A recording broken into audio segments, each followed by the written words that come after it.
is Scrivener, and today I'm going to be doing the BookTube All-Star Challenge, and this is headed up by Rachel Marie, and she did this in order to help raise money for charity for relief, and I think that's really great. If you're able to give money during this time of immense need worldwide, I think it's a really important thing to do.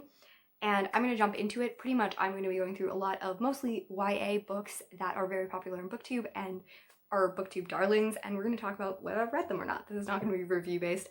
I'm just going to be giving my thoughts. I didn't even look up any of my reviews for this. It's going to be great. The first one on it is Angie Hummus, and she is of course really well known for The Hate U Give, and I have mixed thoughts on this. I don't think it's a bad book. It's just the writing style did not jive with me at all. Like, I definitely prefer much more prose and more, I don't know, introspection rather than loudness. I don't want to say loudness, that sounds bad. A good example of this is I really love Dear Martin by Nick Stone. I really love A Long Way Down by Jason Reynolds. It's not at all the topic. Like, I think that talking about police brutality, talking about racism in the US and worldwide is really important. Just this book for me, it did not hit me at all. Like, I really struggled to get immersed in it. I also read On the Come Up by her, and I had a similar feeling. I thought that some of the rapping and stuff was cool, but generally I didn't love the story. And because it did have the plus side of having a really good topic explored, I gave it an even worse rating. And she's good if you like that style, it's just not my style. Tahira Mafi and Shatter Me is her most famous thing. So last May I got to meet her, and it was great. She came to my hometown and I got to meet her. I like complimented her on her writing. She thought I was talking about her handwriting, and I was like, no, your prose are really good.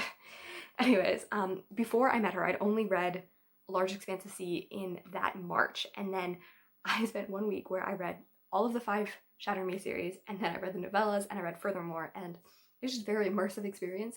I think that her books are definitely a little, especially that series, don't have as much thick themes, but I think that there are a lot of elements to exclusion and isolation that are touched on, and I think that they're touched on better in the ideas of A Large Expanse of Sea and even Furthermore. But yeah, Shatter Me I think is really impressive for the time that she started. Like, it hits the dystopian era, 2011 I believe. She was 21 at the time that she published the book. Like, I'm very impressed by it. It's not her strongest work, but I think that it shows her as an author and where she's come from. And then we have Leigh Bardugo. I have the weirdest relationship with Leigh Bardugo to any of these really famous authors, and that's because I haven't read Eddie Grishover's novels. I have read Wonder Woman and I really liked it, and I have read Ninth House and I have mixed feelings about it. I think that it tells a really important story, and yet I found it dark, but it's not exactly, because I can read a lot of dark books and it doesn't bother me, but the way that her dark books were written, I don't know, it was very trauma-inducing for me, and I don't know how I feel about revisiting that world now, because I do think that she did a really good job of creating a really cool environment at Yale, a really immersive thing, and like a cool magic system, and I'm interested in that. I'm not sure at all if I'm going to continue on it, because yeah, it was a very hard book for me to get through. And then we have Cruel Prince, and I just wrote yes. I don't have very many notes on here other than the books that I've read by these authors, and I really love the Cruel Prince series. The first one that I read, I was like, I never thought to like it, and then I had so much more family dynamics, I had so much more, like, the world is really, really well done.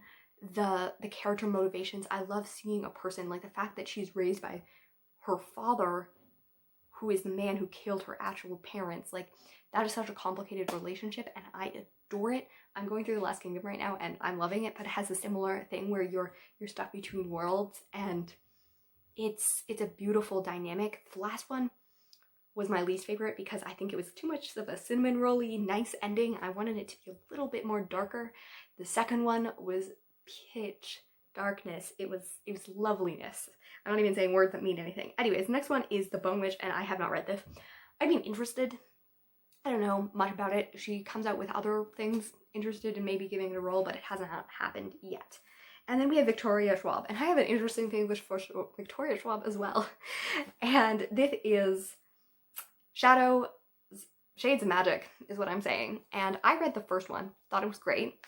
Read the second one, was kind of indifferent, and I have not read the third one. So I read the first one in 2017 when I started my BookTube channel, and 2018, and I have not read it, and it's been 2 years.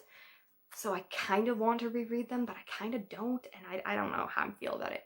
Because Vicious, which is back there somewhere, is excellent, like one of my favorites. And then I have Near Witch, which was her first book republished, which I was indifferent about. Her City of Ghosts series I think is really cute and wonderful and like fairly well developed as well for a middle grade series. So I've read a lot of her different books. I don't think she's my favorite. I think that she's much better at ideas than she is at execution, but I am very excited for Addie Ladeau and The Invisible Life, and I think it's gonna be great. Okay, now we get to my darling that was my darling long before BookTube, and that is The Lunar Chronicles by Marissa Meyer. I was a huge fan of her for years before I started BookTube, and Fairest is my favorite in The Lunar Chronicles, and I love that darkness and her way of telling a villain story without making her sympathetic, like making her sympathetic, but we never are rooting for Lavanna, ever. And I just love that. What else? I've read Heartless. I like it. I read The Renegades. I loved the first two, and the third one, I have very not so great thoughts about Supernova, but like, she took complex morality and like just kind of killed it in the end. I again think that her last books aren't always the best. Like again, Winter is definitely not my favorite of her books in Lunar Chronicles, and Heartless had such a great story, but I thought the end wrapped up to two ends. So like, again, an author that is really good at ideas, really good at exploring lots of things, but doesn't always land the ending. And she's coming out with a contemporary, and I don't know how I feel about that. But I'm getting, it's called Instant Karma, which again, I don't know. I'll probably check it out because it's her. Adam Silvera.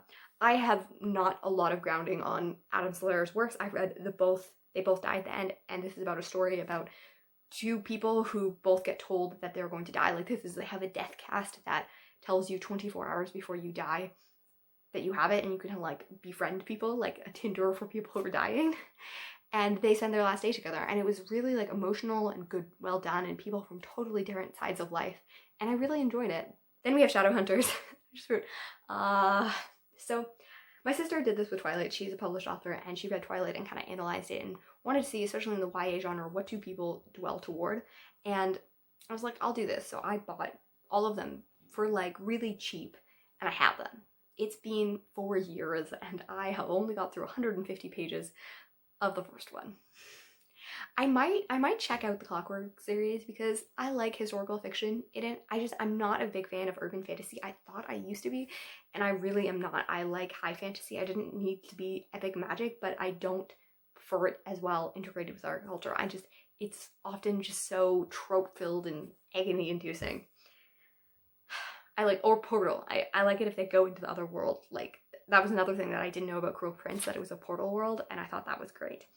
What else do we have? Evelyn Hugo and Daisy Jones. So I have a whole video on my complicated feelings on Evelyn Hugo. I will put it up there.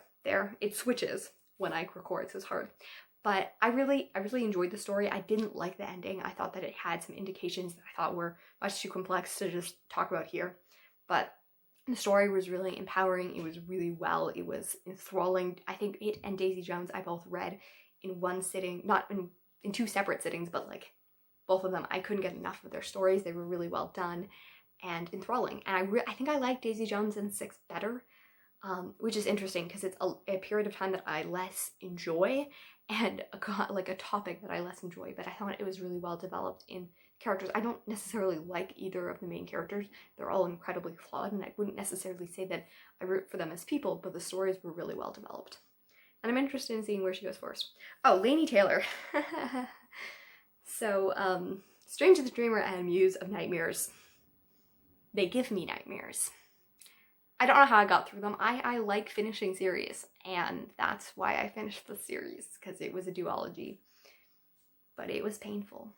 Like, physically painful. So I don't think I'm going to pick up Daughter of Smoking Bone. I don't know, they always get me confused. However, if she puts that a thing in the future, I would think so, because she writes beautifully. It just calmed down the writing. Like, I love gorgeous prose, but like, sometimes there's prose that they don't need to be all metaphorical, and that's from me, and I'm pretty much like that. But next we have the Illuminae files, and this is an interesting relation because I read Illuminae in the beginning of 2018, and it was gorgeous and loving, and like the end and the writing style in the thing, like especially Aiden, so good. It's been 2 years. I haven't, and I feel like I would need to reread it even though it was such like an immersive experience.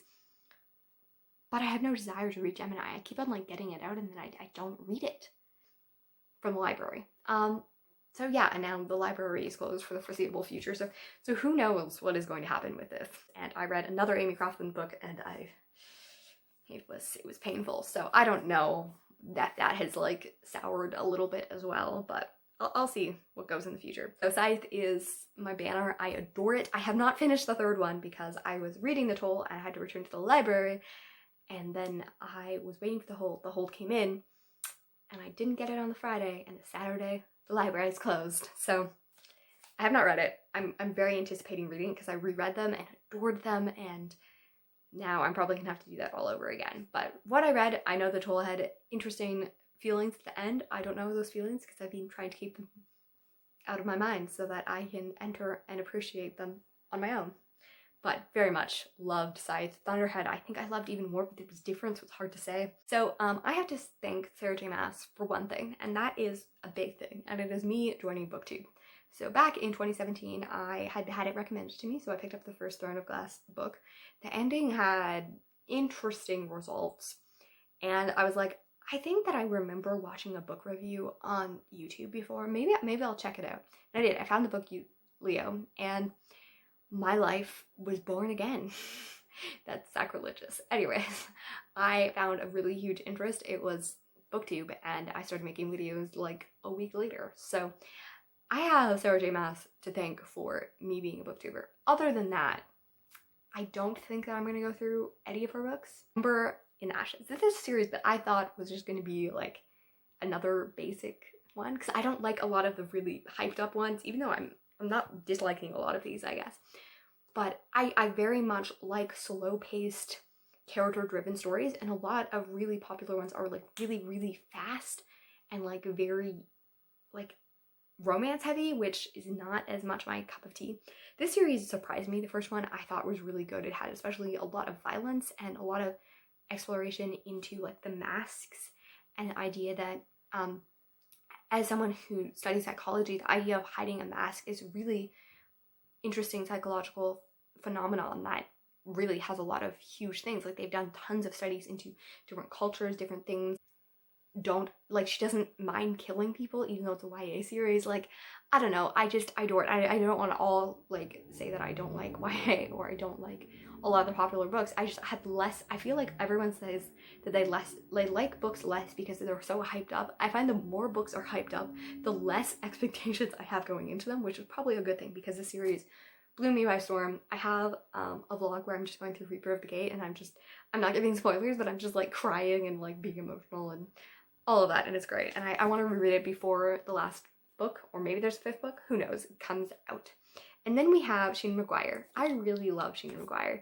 Her writings are lovely. Wayward Children, the first book isn't the greatest, but as it goes on, each book it gets better, and it's lovely. And Middle Game was, again, extraordinary. I was so amazed, and I really hope it gets the sequel that she is pushing for, because I'm so excited. And then we have two more books, To All the Boys I Loved Before, and I have read the first one.